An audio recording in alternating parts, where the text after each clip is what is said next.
మన తెలంగాణ రాష్ట్రానికి 31 కోట్లు చేయడం జరిగింది 4 విడతల ఇంకా కొద్దిగా మిగిలిన తీసుకు 5వ విడతల కంప్లీట్ చేస్తాడు అలాగే మా గ్రామానికి 4 కోట్ల చిల్లర రుణమాఫీ రైతులకు అయింది చాలా సంతోషంగా ఉన్నారు అట్లానే సన్న బియ్యానికి సన్న అట్లకు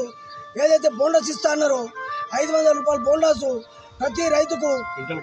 కుంటాలకు 500 చొప్పున ప్రతి రైతుకు ఇప్పటివరకు 1,50,000 1,50,000 20,000 ఇట్లా ఎన్ని కుంటాలు అయితే ఒక్కొక్క రైతుకు అన్ని కుంటాల్లో అందినాయి చాలా ఉత్సవంగా మా కాంగ్రెస్ పార్టీ అధ్యక్షుడు ఆధ్వర్యంలో చట్లపల్లి సంతోష్ మా గ్రామ అధ్యక్షుడు ఆధ్వర్యంలో మా నాయకులు చట్లపల్లి ముత్తన్న అందరు మా కాంగ్రెస్ నాయకులు గొల్లేరన్న అందరు ప్రశాంత్ అందరు మా కార్యకర్తలు కాంగ్రెస్ ఆధ్వర్యంలో గౌరవనీయ ముఖ్యమంత్రి గారికి పాలాభిషేకం చేయడం జరిగింది ఇప్పటి వరకు మాట తప్పని అప్పటి ముఖ్యమంత్రి వైఎస్ రాజశేఖర రెడ్డి చెప్పాడు మాట తప్పని కాంగ్రెస్ మాట తప్పము మడమ తిప్పమనేది నినాదం ముందు ఆ నినాదం ప్రకారంగా ఈ రోజుకు రెండో వైఎస్ రాజశేఖర రెడ్డి గల మాట తప్పకుండా మడమ తిప్పకుండా రైతు రుణమాఫీ సన్నట్ల బోనస్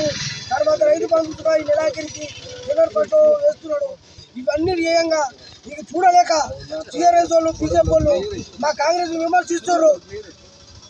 విమర్శించారు నిజంగా చెప్పాలంటే టీఆర్ఎస్ వాళ్ళకు బుద్ధి ఉంటే మేము సిద్ధంగా మాట్లాడడానికి ఎందుకంటే నేను ఒక మామూలు మనిషిగా మాట్లాడలేను ఆర్మూర్ మార్కెట్ కమిటీ వైస్ చైర్మన్గా మాట్లాడేది ఏంటంటే మీరు 5 సంవత్సరాల నుంచి 10 ఏళ్ళ పొంకుకుండా వచ్చి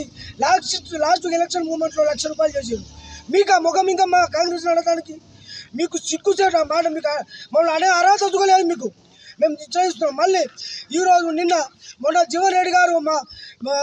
మా పీసీసీ అధ్యక్షుడు మహేష్ కుమార్ గారి విషయంలో మాట్లాడారు కమిషన్ తీసుకున్నది నువ్వు జీవన్ రెడ్డి గారు ఖబర్దార్ మళ్ళీ మా పీసీసీ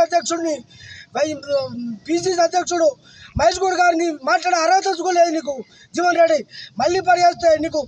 మా గ్రామం నుంచి గ్రామం పొలమలుగా రానియకుండా తరిమి కొడతామని హెచ్చరిస్తున్నాము జై కాంగ్రెస్ జై కాంగ్రెస్ జై కాంగ్రెస్ జై కాంగ్రెస్